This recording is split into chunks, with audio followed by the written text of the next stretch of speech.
Hey everyone, and welcome to the channel. So today we're going to take a look at the all-new A340. Huge shout out to Audi Northlake for providing this sedan for me today. Make sure you guys check out their website. They have a ton of awesome new and pre-owned inventory. That link is down in the description. The A3 that you see behind me is finished off in Tango Red Metallic with an MSRP just over $40,000. As we move on to what powers this A3, underneath the hood is the 2-liter 4-cylinder turbocharged engine.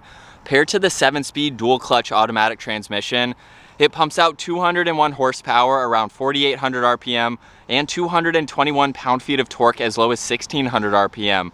That power is sent through the Quattro all-wheel drive system. This weighs in right around 3,500 pounds. It'll do 0 to 60 in just over 6 seconds with a top speed of 130 miles an hour, and it has a fuel capacity of 14.5 gallons. You'll expect to see around 28 miles per gallon in the city and 36 out on the highway. This has a wheelbase of 103 inches. Its overall length is 177 inches. It has a width of 71.5 and a height of 56 inches. As we move on to the exterior styling now for this A3, let's start off with the hexagonal grille. On this model, the surround is finished off in gloss black, which is a great contrast against this red. The Audi logo is blacked out too, and there are plenty of cutouts in this grille to provide a lot of cooling to that engine. There's subtle parking sensors right in the lower section, and then leading to the sides, there's even more gloss black. It's in the lower section of the bumper, and it wraps around these trim pieces in the corners, which also have an additional parking sensor. Now this also has LED headlights with LED turn signals right in the inner corner of that housing. Has a great design to it with the intricate bodywork that separates the headlights and the high beams from the reflectors in the lower section. And there's nice lines that come down the hood. There's 4 lines, 2 on each side basically, meeting the top of the grille and the headlights very nicely to give it more of that sporty look. Now as we move on to the side, this A3 has the upgraded 18-inch wheels with the Y-spoke design and the 2-tone finish. I love how the brake calipers are also a similar color to the finish of the wheels. They blend in very nicely. Now this has body colored side mirrors with the turn signal on the very outer corner, and it even has a sunroof finished off in that gloss black. Matches nicely with all of the window trim. The A3 has a really nice side profile to it with some clean lines in the lower section. There's also one going from the headlights just above the door handles all the way to the taillights. So it definitely has a great sedan style to it. And then last up, the Audi badge is blacked out just like up front along with A3. This has a backup camera with parking sensors in the corners, similar trim as you saw up front. This even has LED taillights with the sequential turn signal, which is very iconic for Audi and their later models. Very clean lines to finish up this rear too, with some more gloss black in the lower section of the bumper. So with the exterior wrapped up for this all new A3, let's move on to the cargo space. So I can double tap the button on the key fob or use the button located next to the backup camera. And for the size of this vehicle, it's actually very practical with the amount of trunk space that is offered. There's some indentions on that passenger side and even a little bit of a storage bin on that driver's side just for some added storage. There's also a hook where you could place groceries or bags, any items that you may have. And you can fold all of the seats down, giving you a lot more interior and usable space, especially for the size. Now up underneath the floor, if I lift this up, this does have a spare tire. You could use this for additional hidden storage if you need to, which is great to see, again, for the size of this. Now this doesn't have a power trunk, but there is a grab handle on this passenger side, and you can use that to close up the trunk. So with the exterior and the cargo wrapped up, let's move on to the back seats. Now what I love about the A3 is you can actually use the door handle to lock and unlock this car, making it very convenient. And then on the interior for this model, as you can tell, there's a brushed trim piece leading its way all the way to the release handle, which has a really cool and unique design to it. Now underneath that, there is some leather, there's a speaker, some matte black for the grab handle, even a speaker and a little bit of storage. And then at 5'10", I'm gonna hop into these back seats, which are finished off in black leather with some gray stitching to give them a nice design. The door sill is very low, so it is easy to step over and in. I have plenty of room for my feet and my legs. There's a storage net behind both front seats to give you a little bit more extra storage. 2 air vents right in the middle, along with some auxiliaries so you can charge electronics as needed. Now at 5'10", my head is just up against the headliner. So if you're not looking for a large sedan and you need something that you can still fit full-size adults in the back if you need to, this is a perfect option. They are still functional and usable. Now right in the middle, there is an armrest. So if you do have backseat passengers, you have the armrest as well as having cup holders if you need to. And then as far as visibility goes from the back seats, it's nice to have that additional window so it breaks up that pillar so that way it is not bulky. But you still have a good amount of usable space. You can use those back seats as needed. And then for the front seats, the door panel's finished off just like the rear. This has the addition of all the window controls, the side mirror adjustments, which are power folding, lock and unlock, even a trunk release, a little bit of storage space behind that speaker cover.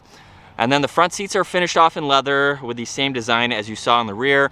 They are automatic, so all of those controls are down on the side. And it's just as easy to hop into the front seats as it was the back seats. And that leads us on to the steering wheel, which is completely covered in solid black leather.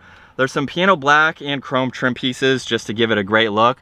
Now over on this right side is Bluetooth voice commands. There's even volume and tuning for the radio and a favorite style that you can configure. On this left side, you can use all of these controls to further go through the virtual cockpit, which we'll come back to. And the cruise control stalk is located over on that left side. But let's bring this to life. With my foot on the brake, the engine start stop button is down in the center and we can fire this up. And looking at this gauge cluster, there's fixed information like engine temperature on that left side and fuel level on the far right. And right in the middle, as you can tell, the tach is on the left, speedometer is on the right, and there's some more information right in the middle that we can go through. Currently it's on the music right now, but if I use those arrows and even the scrolling dial, I can go down and go through the different stations just by using that dial, but I can scroll over to phone when you have that paired, even look at consumption, there's short-term and long-term memory, along with the energy consumers. You can look at the driver assistance, and then scroll all the way up, look at the date and the time. So it's not a whole lot of information, but it's definitely very usable to have. Now over on the left side of the steering wheel, in the lower section, there's actually a small storage bin where you can place some items as you need to. More of that brush trim and piano black with all the headlight controls, even the rear fog lights that you can turn on and off.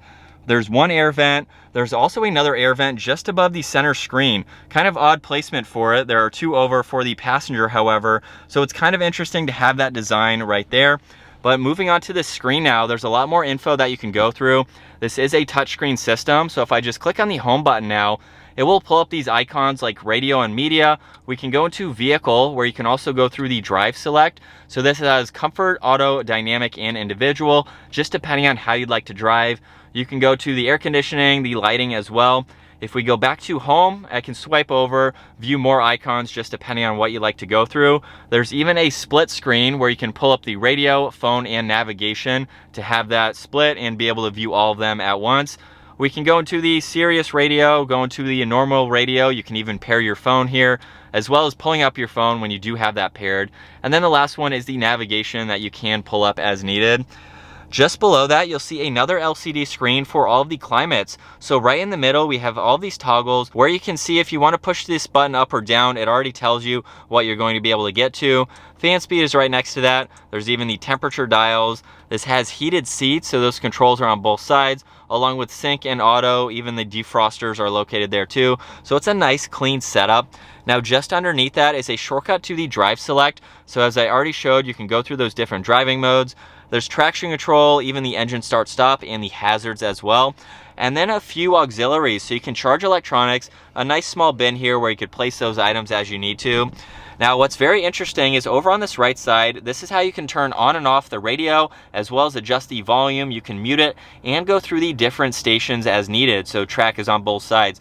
Now what's interesting about volume is all I need to do is swipe my finger around it to turn the volume up and down. Now obviously I can't really do that right now for copyright issues, but it is a cool and interesting design for volume to have it integrated into that dial.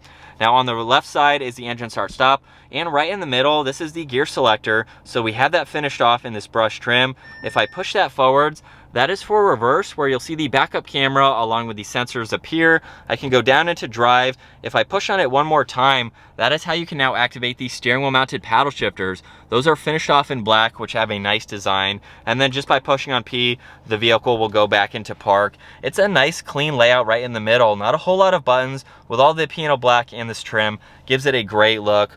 Now behind that is the electronic parking brake along with a 12 volt, a little bit of storage and two cup holders. And right in the middle for the center armrest, not a whole lot of storage, but it's definitely usable for some smaller items. And then the glove box has a good amount of room for all of that information. We'll take another look at this interior.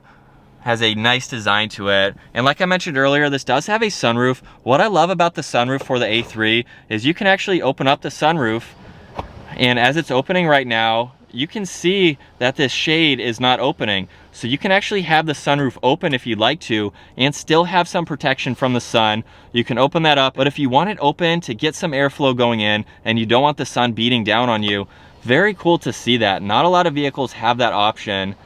So it's nice to see in this A3. Also up top, we have the touch sensitive dome lights and then the rear view mirrors just in front of those. As we get behind the wheel of this Audi A3 now, this is a really cool, smaller size sedan from Audi.